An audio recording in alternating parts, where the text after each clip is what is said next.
Good morning mga kamami, at dahil nga nagkikrave tayo sa nagte-trending sa social media na champurado, at talaga namang kapag pinapanood mo ay talaga namang parang napakasarap, kaya naman naengganyo tayo na gumawa rin ng ating pangmeryenda. At alam naman natin na sa panahon ngayon ay laging maulan at talagang nakakagutom kapag tag-ulan, kaya tara gawa tayo.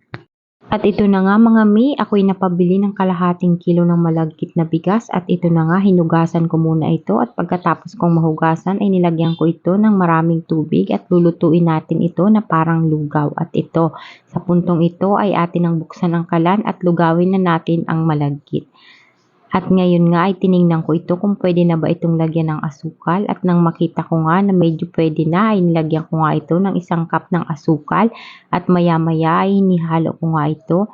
At nang mahalo ko na nga ito ng mabuti ay nilagyan ko naman ng mainit na tubig ang cocoa powder, at maya-maya nga nang mahalo ko na ng maigi ay sinunod ko nang ilagay yung cocoa powder at hinalo-halo ko rin ito, at hinintay ko pa itong kumulo ng mga ilang pang minuto upang maluto na rin ang mga cocoa at mag-mix ng husto ang aking mga inilagay na sangkap. At ito na nga mga mi, tapos na ang aking champurado.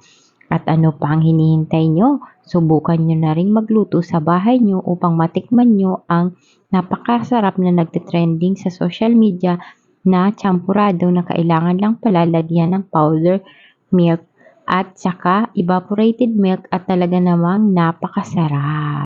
Kaso may kulang dito mga mi, yung chocolate na pinatigas na nakatakip dito, kaso hindi natin alam paano gawin yun. Marami yatang proseso bago pa yun magawa. Kaya ganito na lang muna. Bye! Thank you for watching everyone. Bye!